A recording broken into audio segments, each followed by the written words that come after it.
Good morning, everybody, and welcome. Got some kind of big news today. Um, the Jetman engine that I will be running in this thing is on its way, and I got it out of the UK. Got a really good deal.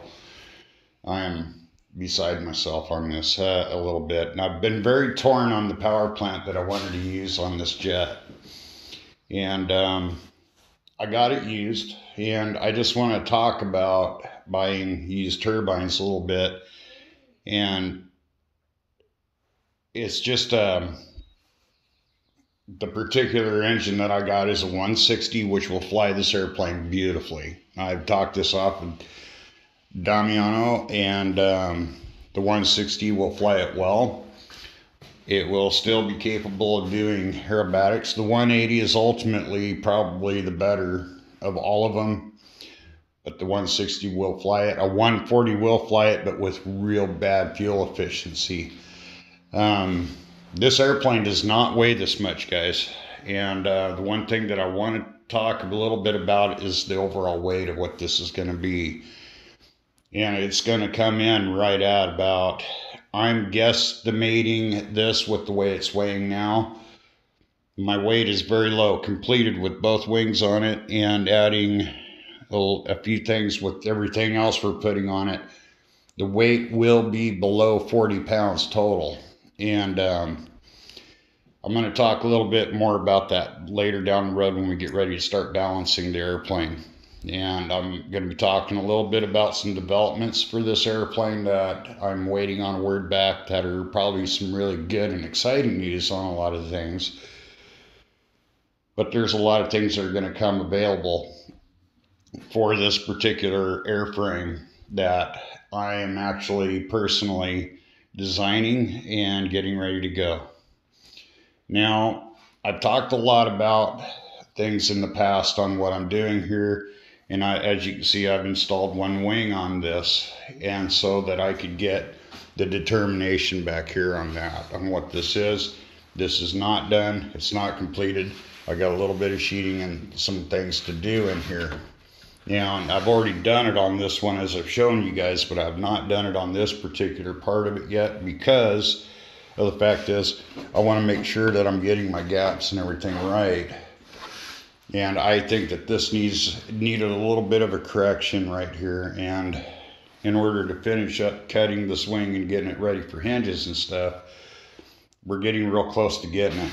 Now, a lot of guys have asked about my planking and how I sheet my wings, and basically I go with a pattern like a hardwood floor, and I never put any seams ever. I never let any of my seams ever coincide with any of them, and I always stagger them. You got to kind of think of this as a hardwood floor, but you don't want anything, you don't want to ever have your seams, you want them to stagger. This one will go and it'll be 12 inches here. This will be a small piece. This will be full pieces back here. Long as you can get them, but always split them and never let any of the seams ever meet each other. If you look on here, they're never going to ever do this. And I pre-sand the bottom before I laminate it on her. I lay it on the floor and I sand it. And I use just 120 and get it as flat as possibly can. Then this I will do after, I will do all of this after that, after the fact, and just knock the high spots off of it, if there are any in here. This one's pretty good, and that one's actually perfect. Now, what I'm doing here, guys, I've had a lot of guys going, oh shit, man, he's bondoing the hell out of that thing that's going to weigh a ton. All I'm doing right here, guys, is getting my seams filled. And this is very thin. There's not a lot on here. And I'm getting ready to cut this and glue this into place and get this done, because I have the lineal actuators coming in today.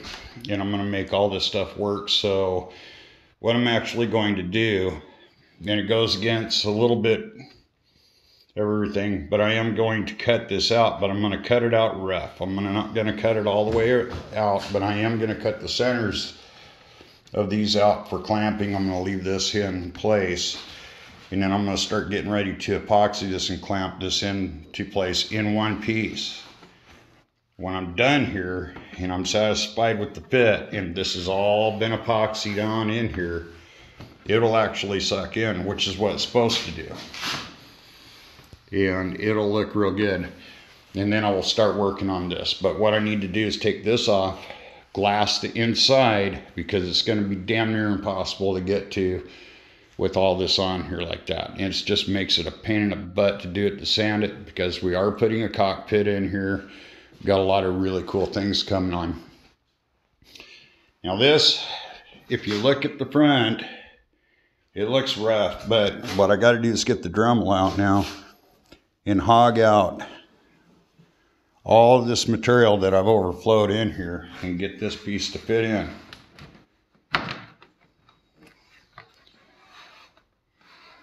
And excuse me.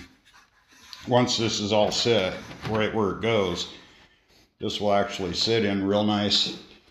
I will use 30-minute epoxy on it, glue it down, and then I will take and I will fill this as well.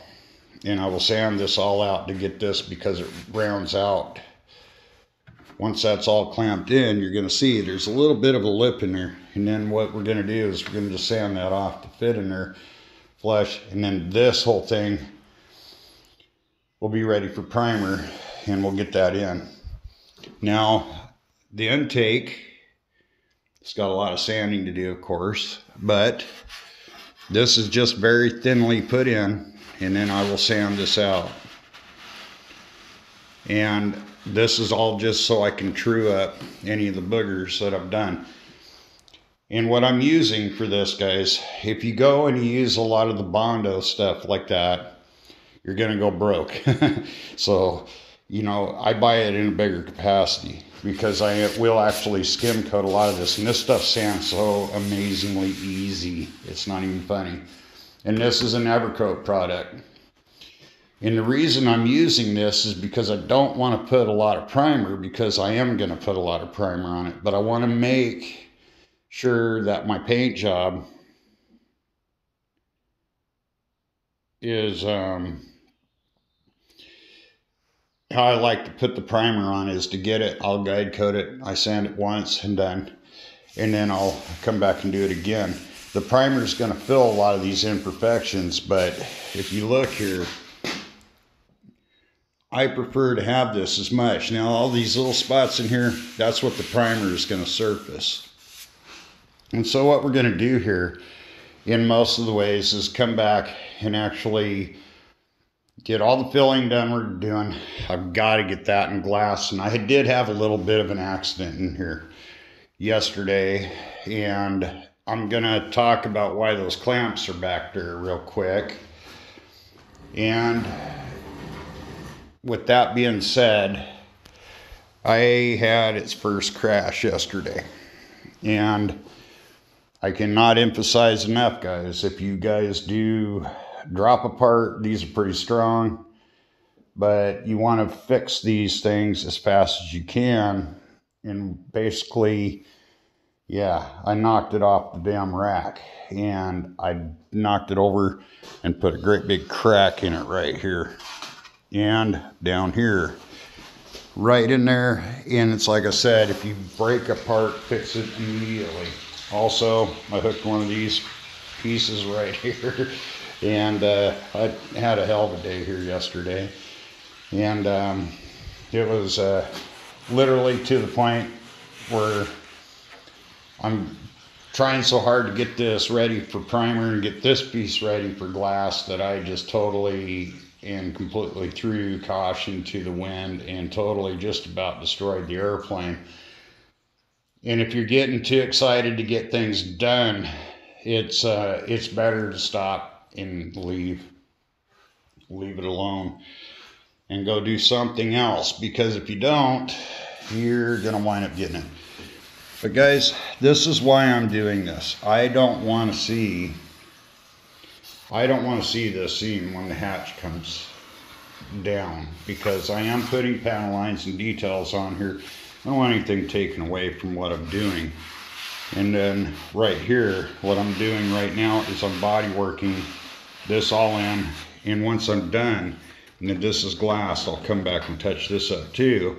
But what I'm doing here is getting this so that seam is very unnoticeable. And I'm not afraid to put a little bit of filler here. And some guys would say, why don't you just put another piece of balsa in there? Well, I'm glassing it, and I need a little bit of a seam there, but I don't want to get too overzealous about it. So basically what I'm doing here is I'll come over this with a hard block and some 80 grit, knock it down rough, and I'm not going, this is not a lot of Bondo that's on here. And just so you guys know, I mean, it's very, very thin. It's just, I don't want to put a lot of Bondo and sand on my fiberglass that much. And so what I'm doing here is actually coming out. Now, I did correct the size on the speed brakes, and I wound up cutting damn near 2 inches off of them when I did this. And if you're seeing the thing, when you go in there and you look at this, you're going to see it's just a little bit of fill, because what I did is I cut it off, I capped it off here and there, capped it off in there. Now, we're not done. Now, the one thing is that I want to kind of bring into the fact is I will be using servos in here. And basically what I'm going to do is put a servo in right in here, and it will actually have, I will take some Plastistructs and cover it to make it look like a hydraulic ram, but the arm will actually pull it back in and out right there. I will look at it with a lineal actuator and find out what size I need. But what I'm going to have to do that is actually take and make a tube, and I'll show you how I do that. And I'm going to channel this out because the real one does anyway. These are not going to be made to look scale. I just want them so when it's flying you see them. I'm not going to go through all the trouble of putting it in. With this, to me, there's got to be a stopping point. And if these don't work, I'm just going to glue them shut. And I'm still refining this. I'm still trying to make this look there, but they are there. And the other one, I'll show you a little bit about it, and it needs a little bit of work in here, a little bit of sanding. And then basically what I've done is cut these off, and these are hollow, they don't weigh very much. And this is where I was thinking the servo would go to actually push it and pull it closed. And they'll only open about that far anyway. So this, you want to cut about a 45 in it all the way down and sand it, and then just cap it. And it'll look like this one. And that's just where we're at. These, once they're glass, they'll get sanded smooth. I will paint them kind of a, you know, the zinc chromate color on the inside, just so they look not so obvious. But when you look at them, they do drop, and it's just a cool, the one thing is that you want to kind of look at them. They're not supposed to be that big. So anyway, I cut them down to actual scale size, and the way I did that was I come up with a factor of 12 to actually go through, and that 12 is what I times all my lines off the model, and that's where all my lines would be. And I'm going to show you this real quick just so you guys have an understanding of what it is. And if I can find my pencil I lost yesterday, I'll be very much more to the good.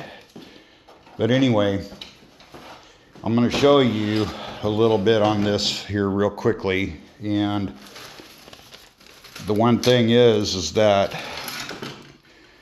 you could build this model and have it, but the one thing is this line right here, to get these lines there, and I will not be adding this because the A model did not have these spoilers on the wings. But this is going to give you where all these details actually in fact do go, and there's some lines in there that I will be putting in. And if you look on the fuselages and everything else, you're going to see where these are. I have all the details for the most part, but there's a lot that it doesn't have. And so we're going to go through and get it. Now, the one thing that's really neat about this is that you can actually see on these lines where they actually do come in, and you just got to look at them. They're raised, okay, on this model. Ours will not be. But another thing that I want to kind of point out to you is this front spoiler, this front flap. It will come in, but in order to get it, you want it the right size. But we do not have the leading edge put in on this yet. We will soon, but the one thing is that there are some variances in a lot of things that you are doing, but you want to keep these in mind as you're building and before you actually glass these, because there are certain details and points that you want to be looking at. Now,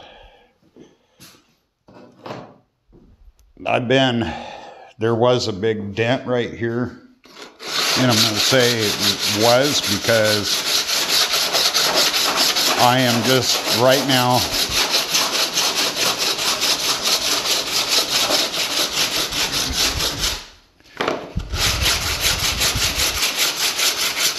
all I'm doing is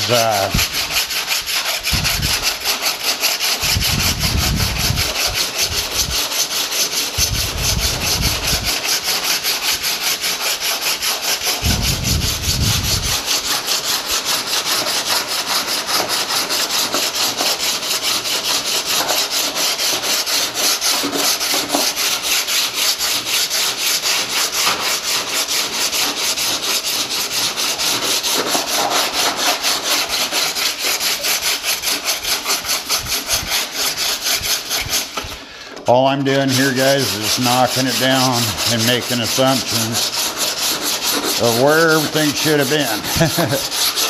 So,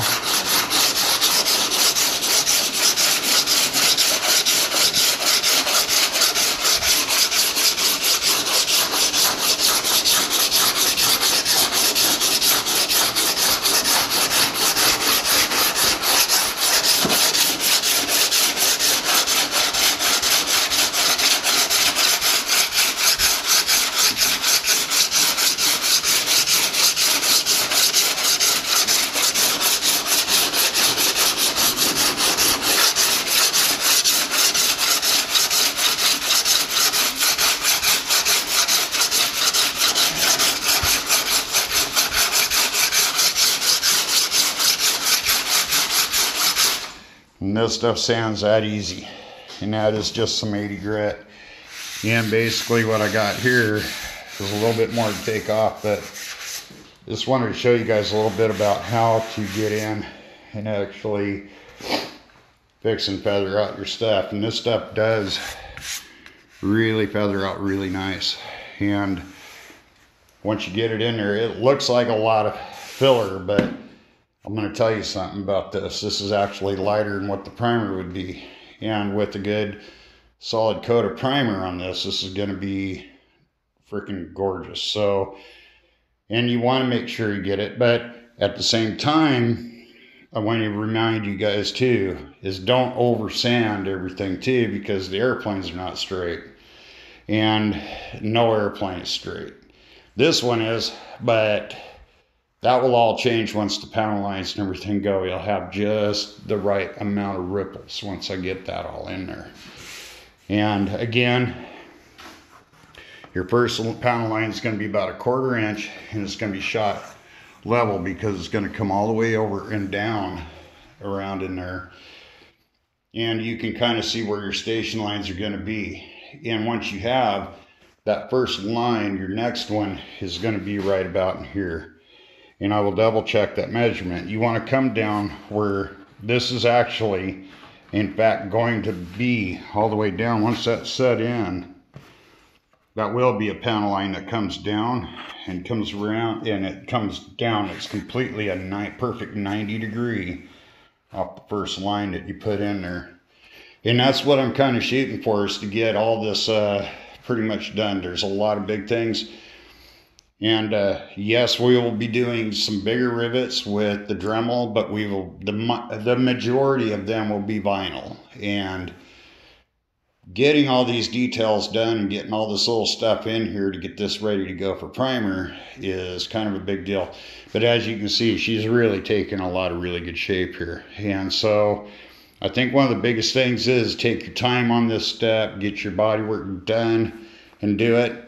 Again, this is just the way I do it. I'm not telling you you have to do it this way. You can do it any way you want to, but this is the way I found it comes out to be so much better.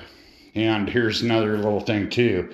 If you use the 2K primer, which I will be using, you're going to find out another thing. It's going to fill that. But when you get these lines like this, that when, let me pull this out real quick. Once you get a line in there that is actually damn near invisible, when you lift up your lid and it actually comes down like that, this is what I am looking for. And everything else that comes around in here is going to be just amazing. And yes, this will actually slide. I've got to come back in and sand out that channel, get some epoxy down in it, and I'll show you how I adjust all this out and get everything ready to go. And again, I'm rebuilding this top on this because of the fact is I was going to do flight metal over the top. And quite honestly, guys, it looked like shit. So I just said, no way, I'm not doing that. I went ahead and got some Magoo's Magic right there. And we're still going to revamp that a little bit and do some more adjustments on it and look at some of the pictures of the real jet. And then we'll get everything kind of set up and done. But until then, I'll see you guys in the funny papers. And got a lot of filling to do. And next time you see me, we'll be starting to get the ass end of this thing in some glass, and then we're going to start working on these wings again. And while I got stuff drying on the wings, we're going to clear that table off. We're going to start building the wings, start installing things, making linkages and everything else. We're going to start getting everything done, get all the other parts and primer, start getting them installed back on the jet so we can begin to lay out all of the, once I get the, basically what's going to happen here in the next series of videos is that we're going to start getting this ready to go and get it primed. So this looks like that. We're going to get all that, get it in primer. We're going to go through the layout of the panel lines. We're using 164 chart pack tape and start getting things going on this and getting it sanded down and little things and start making this thing look like an F-86 and start giving it some realism. And amongst other things, and that's providing I can keep it off the floor long enough. So anyway, I'll see you guys in the funny papers.